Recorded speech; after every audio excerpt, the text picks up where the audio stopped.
Okay, it's 5:33. I think we'll go ahead and get started. I do want to let everybody know that this meeting is being recorded. We're being recorded. Thank you, Kelsey, for starting the recording. Welcome, everyone. Hello, my name is Chris Hansen, and I am the Regulations Manager in the Office of Legislative and Regulatory Affairs for the Department of Conservation. Welcome to today's public comment hearing regarding the proposed cost estimate regulations for oil and gas operations. Next slide, please. We'd like to start by explaining how to access Spanish interpretation during the meeting. At the bottom of your screen, the meeting controls, you will soon see a button, round like a globe, labeled Interpretation. The button will appear after we have finished these instructions. You can click this button and select Spanish to hear the Spanish translation. Now we will ask our interpreter, Diana, to explain these instructions in Spanish. Diana? Buenas tardes a todos. Para cómo escuchar la interpretación de un idioma, en los controles de la reunión o el seminario web, haga clic en interpretación. Esto se puede localizar en la parte de abajo.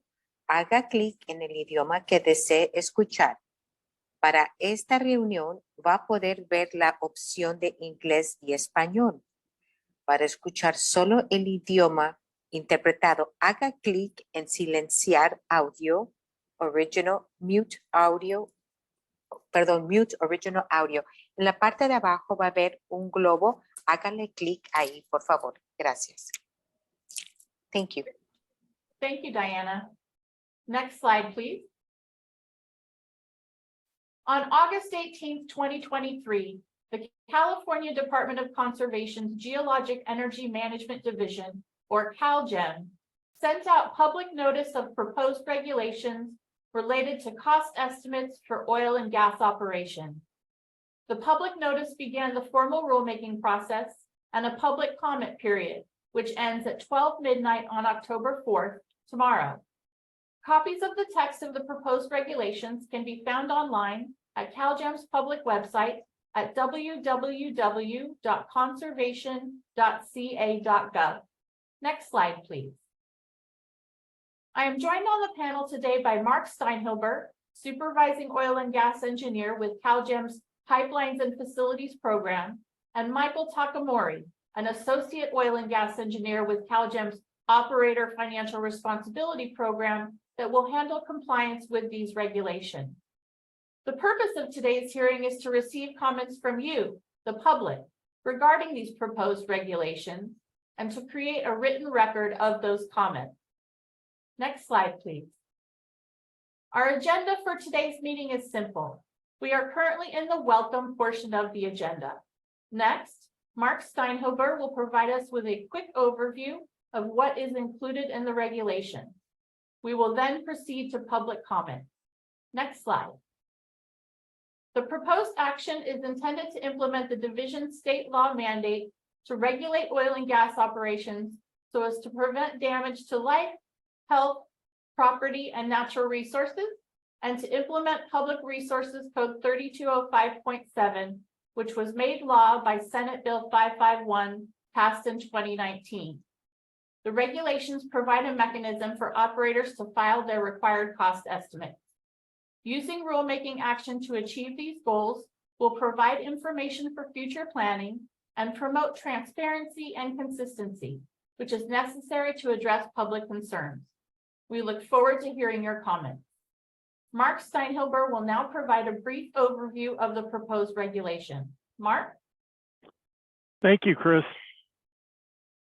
I appreciate the opportunity to speak on these important regulations. As Chris mentioned, my name is Mark Steinhilber, and I'm a Supervising Oil and Gas Engineer at CalGEM, with responsibilities to oversee the development and implementation of the proposed regulations. I have been with CalGEM since 2016, managing the Pipelines and Facility Program, and have been overseeing the Operator Financial Responsibility Program since late 2020. Before joining CalGEM, I gained decades of experience in offshore oil and gas production as an engineer with the U.S. Coast Guard and with the State Lands Commission. The objectives of the regulations are to provide operators with the criteria they must meet, including the methods they must use to provide cost estimates for the plugging and abandonment of their wells, the decommissioning of their production facilities, and site restoration. Next slide, please. Specifically, the regulations would require submission of cost estimates for well abandonment, production facility decommissioning, site remediation, and a cost estimate summary of total liability. Require the use of methods provided in the regulations as specified. Provide due dates for submission of cost estimate reports. Require regular updates of cost estimates. Next slide, please. Mark, I'm going to stop you for just 1 second. We actually need to go one more slide. We're a slide behind. Kelsey, if you could advance one more. There we go. Thank you. Please continue. Okay. Provide requirements for documentation and limitations on reducing cost estimates. Provide for a written record of compliance. Thank you. And I am looking forward to your comments on the proposed regulations. I'll now turn back time to our regulations manager, Chris Hansen. And next slide, please. Thank you, Bart. The public comment period ends tomorrow, October 4th. The department will review every comment submitted and determine if any changes should be made to the regulations in response to the comments. If there are changes to the regulation text, then an additional 15-day comment period will be held. Next slide, please. The department will then prepare a summary of all comments and provide responses. Those responses, along with the final statement of reasons, will then be submitted to the Office of Administrative Law with the full rulemaking file for final review. The Office of Administrative Law has 30 business days to review the regulation, after which they are filed with the Secretary of State to be codified as law. We anticipate that the regulations will be effective on October 1st, 2024. Next slide, please. The purpose of today's comment hearing is to provide an opportunity for the public to comment orally regarding the proposed regulation. The public comment hearing does not include a question and answer period. It is for receiving of public comment on the proposed regulations only. A transcript of the public comment hearing will be included in the rulemaking record, and oral comments received during the public comment hearing will be addressed, together with the written comments received. CalGEM appreciates your interest and input on this issue, and all comments received, oral and written, will be given equal consideration. If you would like to make a comment, please raise your hand on Zoom. If you are on the phone, please press *9 to let us know you would like to speak.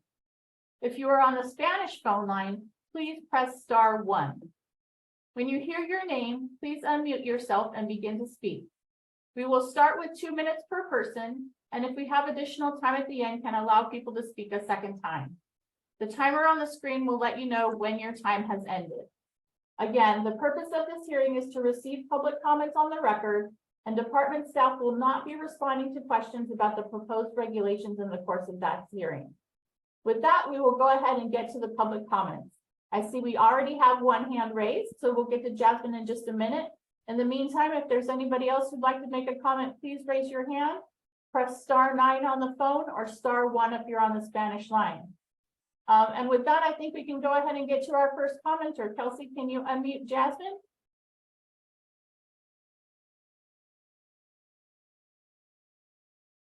Jasmine, please unmute yourself and go ahead. Thanks, Christine. Hi, everyone. My name is Jasmine Vazine, and I'm providing comments today on behalf of the Sierra Club. We have a looming crisis of taxpayer liability and public health risks at stake if the state does not aggressively ensure that oil executives are paying for the cleanup of their well stock in California. The cost estimate methods laid out in this draft are essential to ensuring that sufficient funds are available to plug and abandon wells going forward and are critical to get right. I would like to uplift all of the recommendations made in a letter submitted by 11 organizations on May 20th, 2022 that have not been fully addressed in this current draft.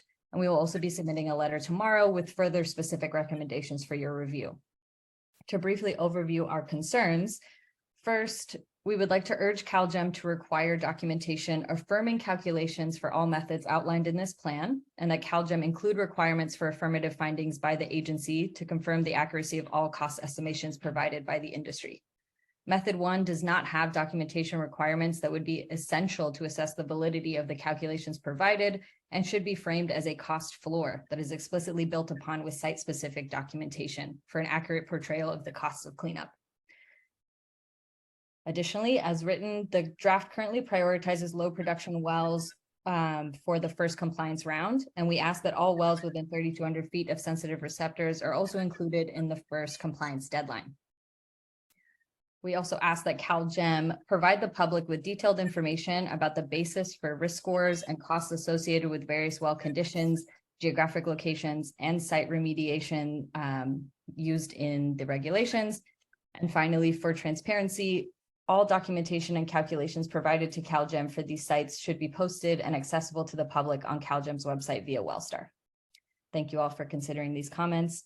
We hope that CalGEM will prioritize an accurate and transparent cost estimation process and are available to discuss our recommendations in more detail. Thank you. Thank you very much, Jasmine. Thank you for your comment and for your time. Is there anybody else who would like to speak? I don't see any other hands. Oh, there we go. Emma Silver, please go ahead. Good evening. Thank you so much for holding this hearing to give us the opportunity to comment on this rulemaking. My name is Emma Silber. I'm with Physicians for Social Responsibility and the Stand LA Coalition, which is the Stand Together Against Neighborhood Drilling Los Angeles Coalition, which is a coalition of frontline communities in Los Angeles dedicated to ending neighborhood drilling. First, I want to thank CalGEM for taking up this issue. As many know and has been widely reported on, bonding requirements in California are much too low for oil and gas operators. And I really appreciate this step towards moving towards higher bonding requirements for operators. I do want to emphasize that we are concerned about the timeline of this rulemaking. In LA, we are moving towards a phase out of oil and gas drilling. And if these bonding requirements are not raised in a timely fashion, then we risk operators not being able to cover the full cost of cleanup. So we really urge CalGEM to consider moving up this timeline and to also prioritize those operators that operate within 3,200 feet of sensitive receptors and where families and other residents live and work and play. I also would like to add that the current regulations around the guidelines around remediation are unclear, and I'm requesting, and our organizations are requesting more information about what these cost estimates around remediation will include. To what standard is this remediation required of operators? So thank you so much for this opportunity, and we look forward to hearing more about this regulation. Great. Thank you very much, Emma. Thank you for your comment. Kyle is next. Kelsey, could you please unmute Kyle? Hi, I think I'm unmuted. Did that work? Yeah. Great. Hi, this is Kyle Farrar. I'm the Western Program Director for Frac Tracker Alliance. I've been working in the California space for the last 15 years and on fossil fuel issues for 20 now. And I would like to applaud the administration for moving forward with this. At the same time, to consider the comments that are being submitted that Jasmine mentioned earlier. And I also have a couple comments I'd like to get on the record. Number one is the necessity for transparency and the need to publish all the documents that are being used to calculate the remediation and plugging costs for these operators. In line with that, I would also like to see both method 1 and method 2 be applied to onshore wells as well as the offshore wells. I think that's incredibly important, just given specifically the high cost of reclamation for wells within urban areas. In addition, another issue, of course, is the high number of wells that have been transferring ownership between operators. So I would also request that, with the publication of the documents, that well histories are also included. It's going to be incredibly important to be able to track the original operators of these wells to understand differences in closure and remediation and plugging costs based on who the original owners and operators were and who the drillers were. So we'd really like to see that data be published. Generally speaking, we'd like to see well histories for all of the wells published in all of California's unplugged wells in a aggregatable spreadsheet format. And this is a great place to start with that. And the rest of the comments you can find in the letter that will be submitted this week. So thank you so much. Great, thank you very much, Kyle. And with that, let's go to Alan. Good evening. Can everybody hear me? We can. Great. This is Al Adler with ABA Energy Corporation. We're in our 33rd year to business here in California. And I just got some very brief comments. The first of which we kind of opine on this every time we attend one of these hearings. And it's this notion that our detractors use in their narrative that the taxpayers are on the hook for these unfunded liabilities. And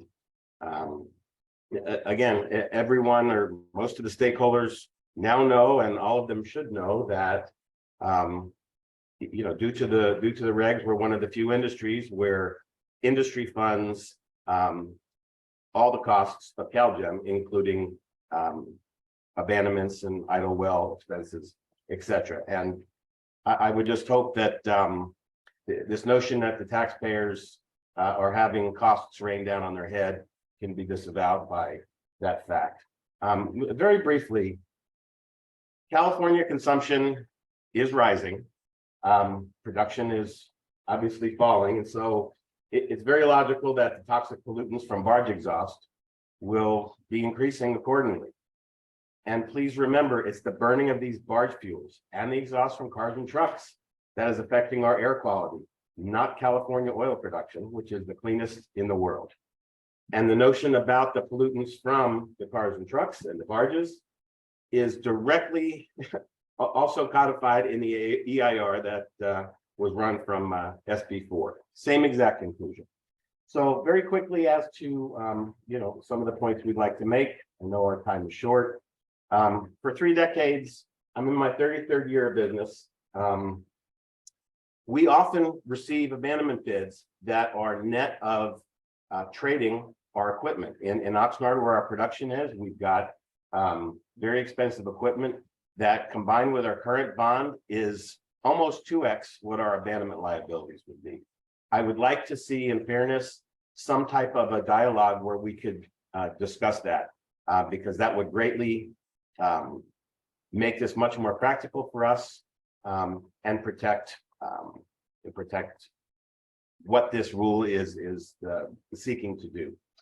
Secondly, I think in any of these type of regulations, when we have these great discussions between stakeholders, we think in discussing rules like this, it seems like it's a one-size-fits-all when we feel very strongly that, shouldn't deference be made to, in our case, 32 years of very responsible behavior.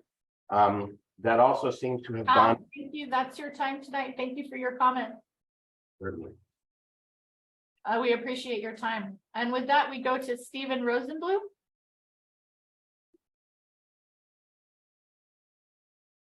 Yeah, I wasn't planning to speak, but hearing those slides from Ellen Adler just raised my hackles. Oil consumption in California is not increasing. It's level or going down. And if the refinery output is going up, it's being exported out of state. And there's no evidence that the operators have been responsible. In fact, that's why we have almost 7,000 orphan and abandoned wells that the taxpayers are responsible for cleaning up. So I think, what he said is a typical example of industry lies and should be given no attention at all. Thank you. Thank you for your comments this evening. Okay, I'm not seeing any additional hands. Let's go to the Spanish phone line. Aldo, is there anybody on the Spanish phone line who'd like to make a comment tonight? Just give me 1 sec. Is there anyone who wants to speak, Julie? There is no one wanted to speak right now. Great, thank you very much, Aldo. Once again, if you'd like to speak, please raise your hand on Zoom or press *9 on the phone or *1 if you're on the Spanish phone line. We'll give people a couple more minutes. Oh, there we go. Kyle, would you like to speak again? Please go ahead. Yeah, thanks. I'd just like to chime in. I just published a set of case studies on specific operators in California that have transferred wells to smaller insolvent operators, and that's a big concern for us here in California. We call it the big oil to likely insolvent operator orphan well pipeline. And ABA Energy Corporation is one of those operators. It's a mid-sized oil and gas operator based out of Bakersfield. 2017, the operator divested multiple low-producing oil and gas wells to the smaller operator, Pioco LLC. 13 of those wells are currently on the CalGEM likely orphan well list. Thank you. Great, thank you. And since we're taking second comments, Mr. Adler, would you like to speak again?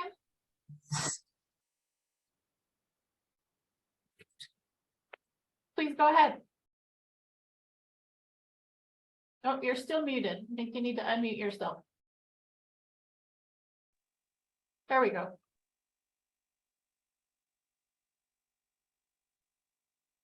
Nope, you're still muted. Kelsey, is he unmuted on your end? Oh, there we go. Please go ahead. Can you hear me now? Yes. Okay. As to the first speaker, I think he's conflating the fact that we've been around for 32 years with other operators, the very point I was making. He's done exactly what we had asked not to have happened. He grouped us in with operators that have wells that have been deserted. We are not one of those, and I don't appreciate the comment. We've worked very hard with CalGEM and others to make sure our operations were good. Again, kind of chapter and verse, he also completely ignored our comment that it is industry that is funding CalGEM and the abandonment program. So just wanted to set the record straight. As to the last gentleman, Pioco, the Pioco sale of some of a few wells up in Northern California. Pioco's a public company. Their financials look fine when we made the deal with them and sold our wells to them, that these were producing wells. I don't know where he gets his information. I'm all ears right here, right now, if he'd like to back up his statement. Pioco is, as far as we know, the last we've checked, they're paying their bills, they're operating the wells, and I don't know what the purpose of his statement was, but again, I'm all ears. Thank you. Thank you, Mr. Adler. I think we don't want to get into a back and forth here too much that becomes hostile. So unless you have a new comment, I'm going to ask that you not comment again. Kyle, did you have something new you wanted to say, or are you good? I was just going to say the data just comes from CalGEM's data set of orphan wells. So I'm just using a public data. Great, thank you. Is there anybody else who'd like to make a comment?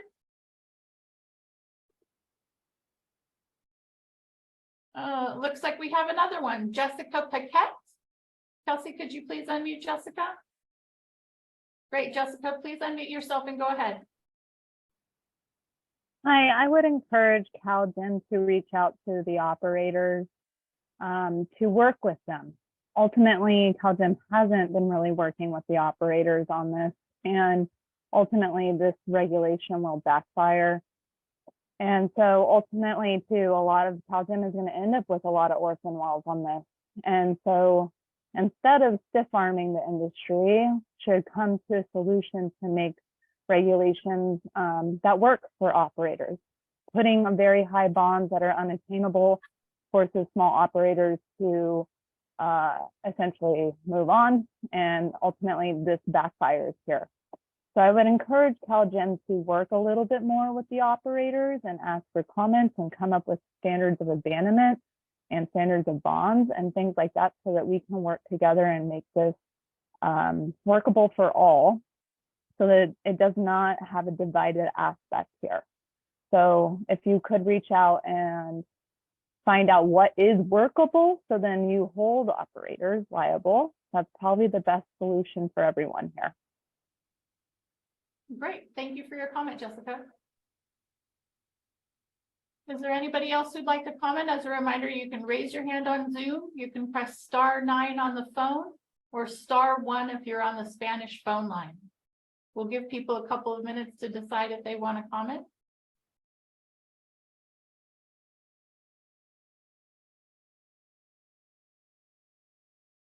Okay, I'm not seeing anyone. If we don't have any other people who want to comment, we can go ahead and end the hearing. We'll give it one more minute and see if anybody changes their mind. Aldo, should we check on the Spanish phone line one more time and make sure there's nobody who wants to make a comment, please?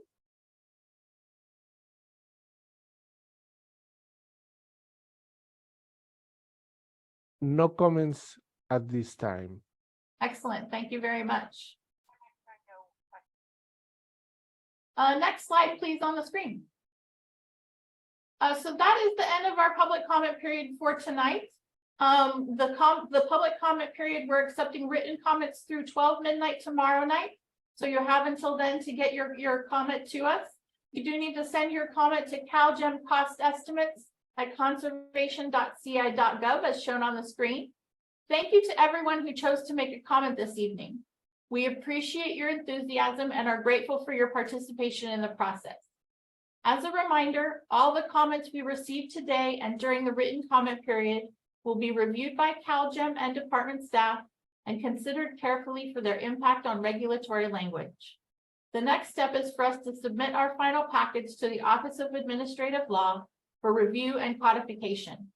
We anticipate the regulations will be made effective October 1st, 2024. Please keep an eye on our website at www.conservation.ca.gov for additional information. Oh, it looks like we have one more hand. Mr. Adler, your hand is up again. Did you want to speak? Yes, Christine, just, you can hear me okay, right? Absolutely, please go ahead. Just want to verify, so we would have all day and up until, in other words, about something like, 27 hours from now and to submit written comments, right? Correct. Okay, thank you. That's all I wanted to make sure of. Thank you, Christine. Thank you. And with that, we'll go ahead and end this hearing. Thank you, everybody, for your time and have a wonderful night.